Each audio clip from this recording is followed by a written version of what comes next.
95% लोक कुठे ना कुठे काही ना काही प्रमाणामध्ये इन्व्हेस्टमेंट्स करतात. बरं, त्यापैकी फार कमी लोक असे असतात इन्व्हेस्टमेंट करण्यापूर्वी त्यांच्या ऍसेट क्लासला अंडरस्टँड करतात. मित्रांनो, नमस्कार. माझं नाव नितीन घाडगे, वेल्थ अँड लाईफ कोच. आणि आज या व्हिडिओमध्ये मी तुम्हाला 6 सोप्या ऍसेट क्लास विषयी सांगणार आहे. ऍसेट क्लासला आधी अंडरस्टँड करा आणि हा अंडरस्टँड करूनच तुमचं हार्ड अर्न मनी तुम्हाला इन्व्हेस्टमेंट करणं फार गरजेचं आहे. अदरवाईज आपलं हार्ड अर्न मनी वर्षानुवर्ष आपण इन्व्हेस्ट करतो, आपल्याला काहीच क्लॅरिटी नसते ऍसेट क्लासची, आपल्याला काहीच क्लॅरिटी नसते आपल्या फायनान्शियल गोल्सची, आणि वर्षानुवर्ष आपण इन्व्हेस्ट करतो पण आपल्याला जे एक्सपेक्टेड आपल्याला रिटर्न्स असतात हे रिटर्न्स आपल्याला कधीच मिळत नाही. कारण आपल्याला ऍसेट क्लास माहीत नसतात, आपल्याला आपले फायनान्शियल गोल्स माहीत नसतात, आपल्याला एक्झॅक्टली किती प्रमाणामध्ये इन्व्हेस्टमेंट्स करायचे आहेत, किती प्रमाणामध्ये रिटर्न्स आपल्याला हवेत, या देखील गोष्टी माहीत नसतात. क्विकली मी तुम्हाला 6 ऍसेट क्लास ज्या बिगिनर्स साठी आहेत, कुठल्याही इन्व्हेस्टमेंट टाईप मध्ये इन्व्हेस्ट करण्याच्या आधी या 6 ऍसेट क्लासला तुम्हाला डीपली अंडरस्टँड करायचे. तर नंबर 1 स्क्रीनवरती तुम्ही बघाल liquid asset class. Liquid asset class ही पहिली ऍसेट क्लास आहे. याचं प्रायमरी ऑब्जेक्टिव्ह आहे की तुम्हाला गरजेला पैसे मिळणं अत्यंत फार गरजेचे आहे. त्यावेळेस तुम्हाला एखादं आर्थिक संकट येतं, आर्थिक संकटाच्या वेळेस तुमच्याकडे कॅश अवेलेबल असणं फार गरजेचं आहे. जसं लॉकडाऊन मध्ये खूप साऱ्या लोकांना आपण बघितलं की त्यांचा इन्कम कमी झालेला आहे, मेडिकल एमर्जन्सीज येत होती, आणि अशा सिच्युएशन मध्ये त्यांच्याकडे कॅश अवेलेबल नव्हती, आणि म्हणूनच पहिली सर्वात महत्वाची जी ऍसेट क्लास आहे ती आहे liquid asset class. Liquid asset क्लासमध्ये काही प्रमाणामध्ये तुमच्याकडे कॅश असणं गरजेचं आहे. त्याचबरोबर काही लिक्विड म्युच्युअल फंड असतात. हे लिक्विड म्युच्युअल फंड्स मध्ये पण तुम्ही इन्व्हेस्ट करू शकता. स्लोली ग्रॅज्युअली इंटायर या सिरीज मध्ये मी तुम्हाला लिक्विड म्युच्युअल फंड्स काय असतात किंवा प्रत्येक ऍसेट क्लासमध्ये कोणकोणते इन्व्हेस्टमेंट ऑप्शन्स आहेत हे देखील मी तुम्हाला सांगणार आहे. लिक्विड नंतर तुम्हाला ऑनलाईन वॉलेट्स, पेटीएम मध्ये तुम्ही काही प्रमाणामध्ये तुमचे पैसे ठेवू शकता. तुम्ही रेग्युलर बेसिसवरती जीपे आणि पेटीएम वापरताय, तुमच्या ग्रॉसरी आणि दैनंदिन जीवनामध्ये जे पण तुम्ही एक्सपेन्सेस करताय, या एक्सपेन्सेसला काउंट करून तुम्ही सर्टन अमाऊंट तुमच्या वॉलेटमध्ये पण ठेवू शकता. देन सेकंड ऍसेट क्लास जे आहे डेट ऍसेट क्लास. त्या डेट ऍसेट क्लासमध्ये तुम्हाला तुमचे जे आर्थिक ध्येय आहेत 1 ते 3 वर्षाचे, त्या 1 ते 3 वर्षाच्या आर्थिक ध्येयासाठी तुम्हाला फायनान्शियल गोल्स ज्याला आपण म्हणतो, त्या ध्येयासाठी तुम्हाला या डेट ऍसेट क्लासमध्ये काही प्रमाणामध्ये इन्व्हेस्टमेंट करणं अत्यंत गरजेचं आहे. यामध्ये तुम्ही फिक्स डिपॉझिट एक ऑप्शन असू शकतो, रिकरिंग डिपॉझिट असू शकतो, डेट म्युच्युअल फंड हा एक ऑप्शन आहे. त्याचबरोबर एनएससी, एव्हीपी, post recurring deposit. So debt mutual fund मध्ये थोडंसं तुम्हाला डीपली अंडरस्टँड करणं फार गरजेचं आहे की कोणकोणत्या प्रकारचे डेट म्युच्युअल फंड असतात. डेट म्युच्युअल फंड्स वरती पण आपण एक सेपरेट व्हिडिओज क्रिएट करू. व्हिडिओज मध्ये तुम्हाला डेट म्युच्युअल फंड मध्ये काय काय पद्धतीने इन्व्हेस्टमेंट होतात, कोणत्या कॅटेगरीज असतात, हे अंडरस्टँड करणं पण तितकंच गरजेचं आहे. सो डेट म्युच्युअल फंड मध्ये ब्रॉडली लेवलवरती बघितलं, बँकिंग अँड पीएसयू फंड्स त्यामध्ये तुम्ही इन्व्हेस्ट करू शकता. कॉर्पोरेट बॉन्ड फंड्स असतात त्याच्यामध्ये तुम्ही इन्व्हेस्ट करू शकता. इन्कम फंड मध्ये देखील तुम्ही थोडेसे पैसे तुमचे इन्व्हेस्ट करू शकता. एनएससी, नॅशनल सेव्हिंग सर्टिफिकेट, किसान विकास पत्र किंवा पोस्ट आरडी, तुमचे आर्थिक ध्येय साधारण 7 एक वर्षाचे आहेत आणि तुम्ही इक्विटीमध्ये थोड्या प्रमाणामध्ये पैसे गुंतवले आणि काही प्रमाणामध्ये तुम्ही डेटमध्ये इन्व्हेस्ट केले, या पद्धतीने पण तुम्ही तुमचे इन्व्हेस्टमेंट्स करू शकता.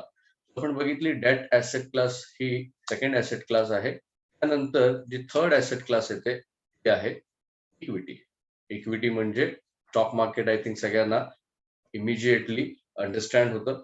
फर्स्ट आय थिंक इक्विटीमध्ये आपण इक्विटी म्युच्युअल फंड्स पण असतात. या इक्विटी म्युच्युअल फंड्स मध्ये काही लार्ज कॅप फंड्स असतात, काही मिड कॅप फंड्स असतात, काही स्मॉल कॅप फंड्स असतात, काही इंडेक्स फंड्स असतात जे स्पेसिफिक इंडेक्सचा बेंचमार्क असतात. लेट्स सी, बीएससी 100चा एक इंडेक्स फंड आहे. बीएससी 100 जे काही रिटर्न्स देणार त्या इंडेक्स फंड मध्ये तुम्ही इन्व्हेस्ट करू शकता. फ्लेक्सी कॅप म्हणजे large cap, mid cap, small cap, या तिन्ही कॅटेगरीमध्ये 30-35-35% अलोकेशन केलं जातं. That is called flexi cap. Even मला टॅक्स सेव्ह करायचा असेल तर इक्विटीमध्ये ईएलएसएस, ज्याला आपण इक्विटी लिंक सेव्हिंग फंड म्हणतो, हा पण ऑप्शन तुम्हाला फार चांगला आहे. पण या ऑप्शन मध्ये कुठल्याही इक्विटी ऑप्शन्स मध्ये तुम्हाला इन्व्हेस्ट करण्याच्या आधी सर्वात महत्वाची गोष्ट जी अंडरस्टँड करायची आहे ती म्हणजे ही इन्व्हेस्टमेंट तुम्हाला लॉंग टर्म साठी करणं फार गरजेचं आहे. लॉंग टर्म म्हणजे ऍटलीस्ट 7 वर्षानंतरचे जे पण फायनान्शियल गोल्स आहेत, या फायनान्शियल गोल्स मध्ये तुम्हाला इन्व्हेस्ट करायचं आहे. इक्विटीमध्ये अजून एक ऑप्शन आपण म्हणतो, ऑप्शन आहे स्टॉक मार्केट. पण स्टॉक मार्केटला तिथे कन्सिडर करूया. स्टॉक मार्केटमध्ये पण तुम्ही इन्व्हेस्ट करू शकता. तर स्टॉक मार्केटमध्ये तुम्हाला जर बेसिक नॉलेज असेल तरच तुम्ही या स्टॉक मार्केटमध्ये इन्व्हेस्ट करणं अत्यंत गरजेचं आहे. सो इन्व्हेस्टिंगचं बेसिक नॉलेज तुमच्याकडे असल्याशिवाय तुम्ही कोणत्याही फायनान्शियल ऍडवायझर कडून इन्व्हेस्टमेंट केलं तर लॉंग टर्म मध्ये तुम्ही वेल्थ क्रिएट करणार असं होत नाहीये. मला जर लॉंग टर्म मध्ये वेल्थ क्रिएट करायचं असेल त्या फायनान्शियल ऍडवायझर सोबत तुमचं पण फायनान्शियल नॉलेज इन्क्रीज करणं तितकंच गरजेचं आहे. अदरवाईज तुम्ही फायनान्शियली ऑलवेज तुमचे फायनान्शियल गोल्स स्ट्रगल करणार. तुम्हाला एक्झॅक्टली माहित नसणार की कोणत्या ऍसेट क्लासमध्ये किती रिटर्न्स तुम्हाला मिळवायचे. तर स्टॉक मार्केटमध्ये इन्व्हेस्ट करण्याच्या आधी स्टॉक इन्व्हेस्टिंग हे बेसिक लेवलवरती पण माहित असणं फार गरजेचं आहे. एक्झॅक्टली स्टॉक मार्केटमधले कोणकोणते इंडेक्स आहेत हे तुम्हाला माहिती पाहिजे. निफ्टी इंडेक्स काय आहे, बीएससी इंडेक्स काय आहे, बँकिंग इंडेक्स काय आहे. ज्यावेळेस तुम्हाला या गोष्टी कळायला लागतात, ज्यावेळेस तुम्ही याच्यावरती नॉलेज घेणं पसंत करता, ऍटलीस्ट तुम्हाला हे नॉलेज मिळाल्यानंतर जो कॉन्फिडन्स आहे ना, हा कॉन्फिडन्स तुमचा इन्क्रीज होतो आणि तुम्ही इक्विटीमध्ये लॉंग टर्म मध्ये राहू शकता. अदरवाईज सर्वांना माहिती आहे की इक्विटीमध्ये लॉंग टर्म मध्ये खूप मोठी वेल्थ क्रिएट केली जाते. बट लॉंग टर्म मध्ये वेल्थ क्रिएट करण्यासाठी तुम्हाला व्होलॅटिलिटी आपण म्हणतो ना की जे काही तुमचं ग्राफ कंटिन्युअसली वर खालती या प्रपोर्शन मध्ये जातो. या प्रपोर्शन मध्ये जे तुमची सायकोलॉजी माइंडसेट आहे तो फिअर क्रिएट होतो किंवा काही वेळेला तुमचं ग्रीड क्रिएट होतो. अशा सिच्युएशन मध्ये ही सायकोलॉजी फार महत्वाची आहे आणि ही सायकोलॉजी वाढवण्यासाठी तुम्हाला तुमचं माइंडसेट क्लिअर असणं फार गरजेचं आहे की स्टॉक इन्व्हेस्टिंग मध्ये बेसिक फंडामेंटल स्ट्रॉंग असलेल्या कंपनीज आणि फंडामेंटल स्ट्रॉंग असलेल्या म्युच्युअल फंड्स मध्ये तुम्हाला इन्व्हेस्ट करायचं आहे. लार्ज कॅप मध्ये मॅक्सिमम अमाऊंट तुम्हाला इन्व्हेस्ट करायची 70% to 80%. मिड कॅप मध्ये तुम्हाला 10 to 15% इन्व्हेस्ट करायला पाहिजे. स्मॉल कॅप मध्ये तुम्हाला 5 to 10% इन्व्हेस्ट करायला पाहिजे. अशा पद्धतीने काही ना रूल्स सेट करणं फार गरजेचं आहे. ते तुम्ही इक्विटीमध्ये लॉंग टर्म मध्ये वेल्थ क्रिएट करू शकता.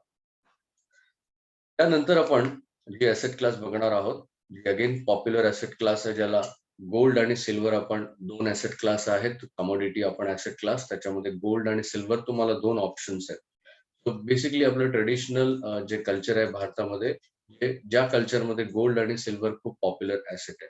या ऍसेट क्लासमध्ये बरेचसे भारतीय इन्व्हेस्ट करतात, बट फिजिकल वे मध्ये इन्व्हेस्ट करतात. आय वुड रेकमेंड की या कमोडिटी ऍसेट क्लासमध्ये तुम्ही 10% पण इन्व्हेस्ट करणं तुमच्या पोर्टफोलिओ ऍसेट अलोकेशन मध्ये असणं फार गरजेचं आहे. बट हे 10% तुम्ही फिजिकल गोल्ड किंवा फिजिकल सिल्वर बाय करू नका. तुम्ही पेपर गोल्ड किंवा I think paper silver buy करू शकता क्वांटिटी मध्ये. हा ऑप्शन तुमच्यासाठी बेटर राहील. देन थर्ड सॉरी नंतरचा जो ऑप्शन आहे तो रिअल इस्टेट ऑप्शन आहे. सो रिअल इस्टेट मध्ये तुम्हाला काही प्रमाणामध्ये इतके सारे ऑप्शन्स आहेत. तो फर्स्ट ऑप्शन आहे तुमचं रेसिडेन्शियल प्रॉपर्टी मध्ये तुम्ही इन्व्हेस्ट करता. सो ब्रॉडली जर बघितलं तर रेसिडेन्शियल प्रॉपर्टी मध्ये इन्व्हेस्ट करताना काही ऍडव्हान्टेज आहेत, काही डिसएडव्हान्टेज पण आहेत. पण ऍडव्हान्टेज जर बघितला, रेसिडेन्शियल प्रॉपर्टी मध्ये ज्यावेळेस तुम्ही इन्व्हेस्ट करता त्यावेळेस तुम्ही ती प्रॉपर्टी इन्व्हेस्टमेंटसाठी घेतली, दॅट मीन्स तुम्ही रेंट वरती द्यायला सुरुवात करता. तर पहिली गोष्ट जी आहे की त्यातून जे रेंट येतं तुमचं त्याचं एल्ड, मेट्रो सिटीज बघितलं, एल्ड 3% वरती तुम्हाला मिळणार नाही. दुसरी गोष्ट ही प्रॉपर्टी जर तुम्ही तुमच्या जवळ एक मोठी अमाऊंट आहे आणि तुम्ही या रेसिडेन्शियल प्रॉपर्टीमध्ये डायरेक्टली इन्व्हेस्ट करता, दॅट मीन्स ही मोठी अमाऊंट तुमची कुठेतरी ब्लॉक होते. बट रेसिडेन्शियल प्रॉपर्टीमध्ये जर तुमची जी ग्रोथ आहे ती ग्रोथ मिळतेच. बट इथे तुम्हाला काय आहे की जी ग्रोथ आहे, ग्रोथच्या प्रपोर्शन मध्ये जी यील्ड मिळायला पाहिजे इन्कमची ती फार कमी असते. नंतर कमर्शियल प्रॉपर्टी हा एक ऑप्शन आहे. कमर्शियल प्रॉपर्टीमध्ये तुम्हाला अशी प्रॉपर्टी जर तुमच्याकडे खूप मोठी लमसम अमाऊंट आहे, अवेलेबल आहे किंवा तुमच्यासोबत काही पार्टनर्स आहेत जे या कमर्शियल प्रॉपर्टीमध्ये इन्व्हेस्ट करण्यासाठी इच्छुक आहेत. अशा व्यक्तीसोबत तुम्ही कमर्शियल प्रॉपर्टी बाय करू शकता.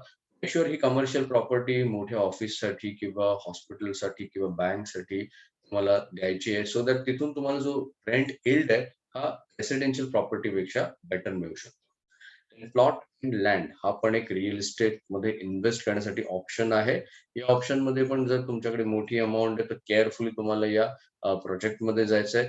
अल्टिमेटली रिअल इस्टेट मध्ये इन्व्हेस्ट करण्याच्या आधी तुमच्या अदर ॲसेट क्लास आहे ना, त्यामध्ये तुम्ही आधी वेल्थ क्रिएट करणं फार गरजेचं आहे. Means liquid debt asset class किंवा कमोडिटी आणि इक्विटी या ॲसेट क्लासमध्ये तुम्ही करोडोची आधी वेल्थ क्रिएट करा, क्लॅरिटी आणा आणि देन मग त्याच्यानंतर रिअल इस्टेट या ॲसेट क्लासकडे हळूहळू तुम्हाला वळायला सुरुवात करावं लागेल. कारण लिक्विडिटी तुमची स्ट्रॉंग असणं फार गरजेचं आहे रिअल इस्टेटमध्ये ज्यावेळेस तुम्ही इन्व्हेस्ट करता त्यावेळेस.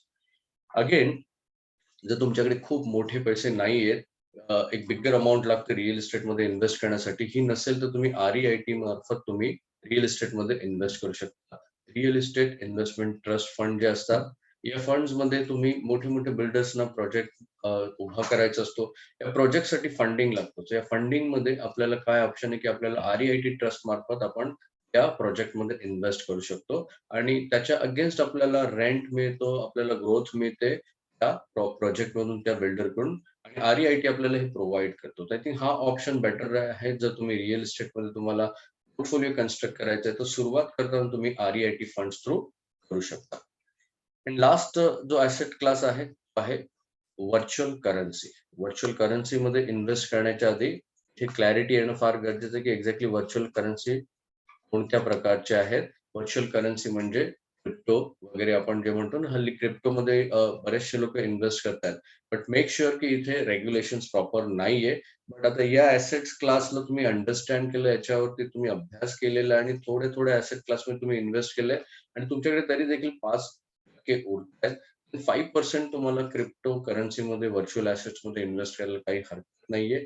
बिटकॉइन आणि इथेरियम या 2 कॉइन्सना रेकमेंड करीन मी आणि मेक शुअर की इथे रेग्युलेशन नाहीये. खूप हाय रिस्क आहे, हाय रिवॉर्ड पण आहे.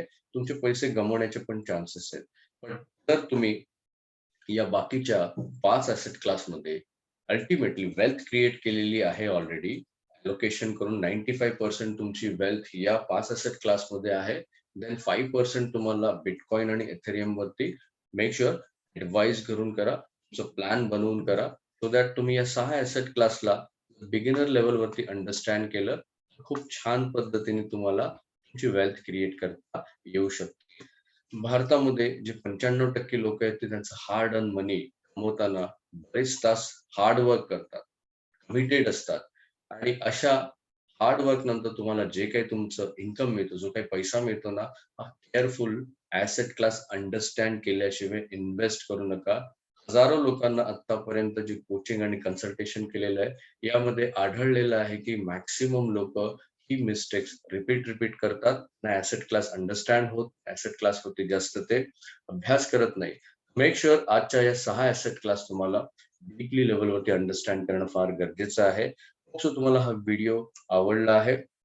याआधी देखील मी 7 रिच ॲसेट क्लास एक व्हिडिओ बनवलेला. हा व्हिडिओ बघा. या ॲसेट क्लासमध्ये तुम्हाला अजून थोडंसं ब्रॉडर लेव्हलवरती अंडरस्टँड होईल.